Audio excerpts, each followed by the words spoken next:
पंजाब में स्थित सिख धर्म के 3 तख्त साहिबान वाले शहरों को पावन शहरों का दर्जा देना पंजाब सरकार के लिए बड़े सौभाग्य की बात है। ये शहर है श्री अमृतसर साहिब, श्री आनंदपुर साहिब और तलवंडी साबो। ਇਹ ਤਿੰਨੋਂ ਤਖਤਾਂ ਦੇ ਸ਼ਹਿਰਾਂ ਨੂੰ ਪੰਜਾਬ ਦੇ ਅਧਿਕਾਰਤ ਪਵਿੱਤਰ ਸ਼ਹਿਰ ਵਜੋਂ ਐਲਾਨ ਕਰਨ ਦਾ ਫੈਸਲਾ ਕੀਤਾ।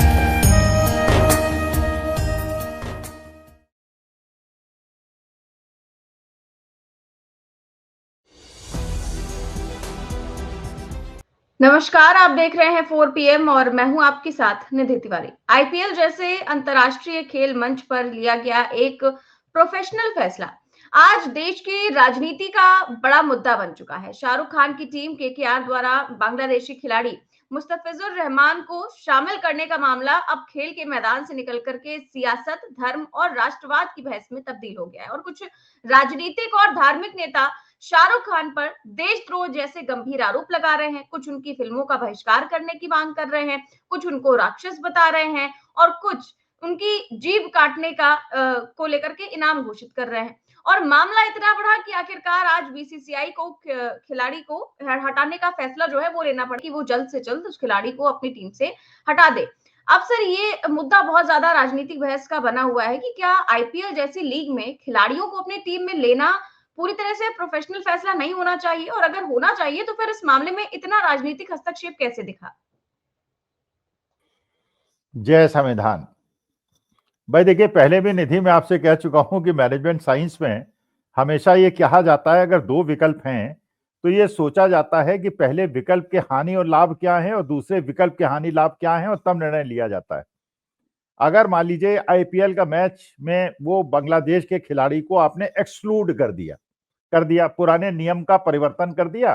पहले आपने बीसीसीआई ने नियम बनाया था कि बांग्लादेशियों को एक्सक्लूड नहीं करेंगे, वो अवेलेबल था, पिछले 5-6 आईपीएल वो खेल चुका था। इस बार उसको शाहरुख खान की टीम ने खरीद लिया और जिसमें जूही चावला उनकी पार्टनर है, तो शाहरुख खान का अकेले नाम लेना ठीक नहीं।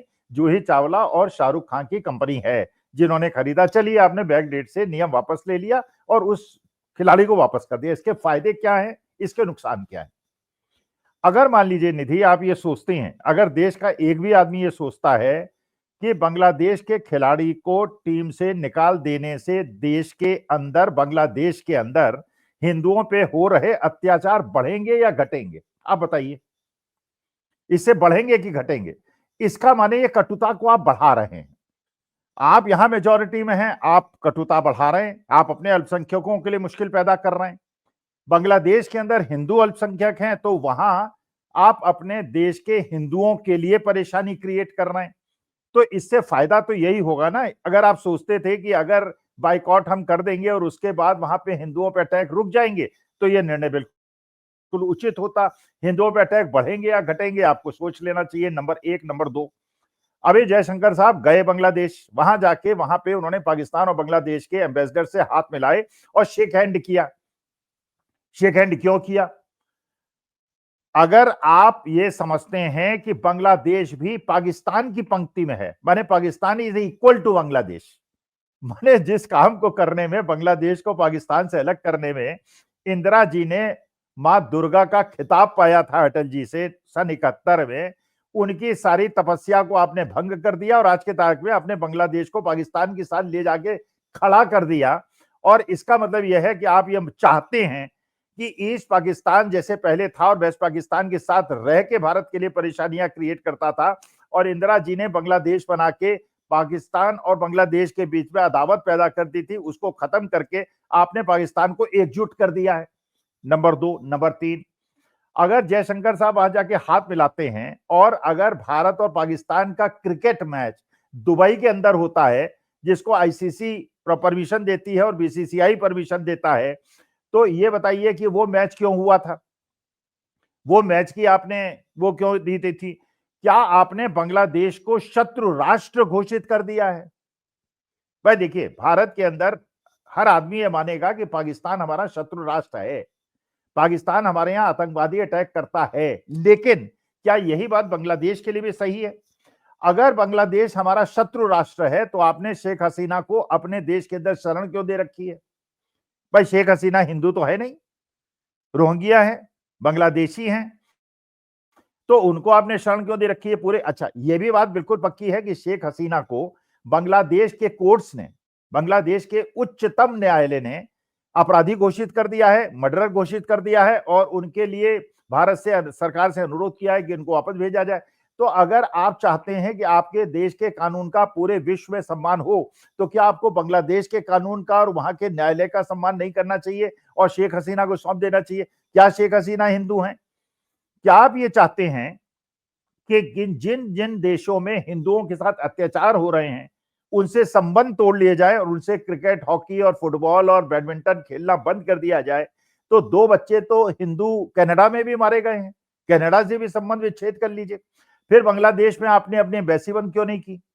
आपने अपने एम्बेसडर को वापस क्यों नहीं बुलाया?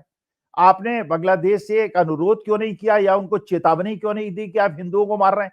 इसका मतलब यह है कि सारा का सारा दोषारोपण आप क्रिकेट के खिलाड़ियों पे डाल रहे हैं और क्योंकि आपको एक वीक पॉइंट मिल गया है केकेआर के अंदर शाहरुख खान और जूही चावला है, लेकिन जूही चावला का नाम नहीं ले रहे, और क्योंकि ममता बनर्जी ने वेस्ट बंगाल के अंदर शाहरुख खान को अपना ब्रांड एम्बेसडर बना रखा है, इसलिए वह हिंदू मुसलमान के नैरेटिव को बढ़ाने के लिए आपने शाहरुख खान को अपना टारगेट बना लिया है। क्या ये देश को नहीं पता है कि शाहरुख खान के पिताजी खान अब्दुल गफ्फार खान, जिनको सीमांत गांधी के नाम से जाना जाता था और भारत के परम मित्र थे, और ये माना जाता था कि जो ये अफगानिस्तान और वो वाला इलाका है वहां पे खान अब्दुल गफ्फार खान की वजह से और पंडित जवाहरलाल नेहरू और महात्मा गांधी से नजदीकी की वजह से वो लोग आज भी भारत को अपना मित्र मानते हैं। उन खान अब्दुल गफ्फार खान के पर्सनल गार्ड की कैपेसिटी में शाहरुख खान के पिताजी ने काम किया था। क्या लोगों को यह नहीं पता है कि शाहरुख खान के नाना जी ने आजाद हिंद फौज में नेताजी सुभाष चंद्र बोस जी के साथ काम किया था? उनको आप गद्दार कह रहे हैं। अगर मान लीजिए आप मानते हैं वो गद्दार है, तो उनको देश के अंदर रहने की अनुमति आपने क्यों नहीं दे रखी है? उमर खालिद की तरह उनको जेल के अंदर क्यों नहीं डाला है 5 साल? इसका मतलब यह है कि आप जो है विश्व के सारे देशों से जो हिंदुओं पे अत्याचार करता है, न्यूजीलैंड में भी हिंदुओं के साथ अत्याचार हो रहा है, ऑस्ट्रेलिया में भी हो रहा है, अमेरिका में भी हो रहा है, अमेरिका में भी पता नहीं कितने हिंदू मारे गए, कनाडा में मारे गए, यूरोप के अंदर मारे जाते हैं, रंग भेद होता है, हिंदुओं को मारा जाता है, उनके साथ आप अपना संबंध विच्छेद क्यों करेंगे? इसका मतलब यह है कि आप डिप्लोमेटिक मिशन तो करेंगे, आप वहां जाके मीटिंग तो करेंगे, वहां जाके कॉफी और दारू और बियर तो पिएंगे, अपने लोगों को, बड़े बड़े मेंबर ऑफ पार्लियामेंट्स को वहां भेजेंगे जो शाम को बियर पी के और शराब पी के वहां पे शेरो शायरी करेंगे और गाना गाएंगे, लेकिन क्रिकेट खेलने वालों को आप सबसे बड़ा अपराधी बना देंगे। भाई क्रिकेट तो वो चीज है, म्यूजिक और क्रिकेट तो ऐसी चीज है जो अहिंसात्मक रूप से 2 कल्चर्स को आपस में लेके आती है। तो चलिए आप ये घोषित कर दीजिए कि बांग्लादेश आपका शत्रु राष्ट्र है।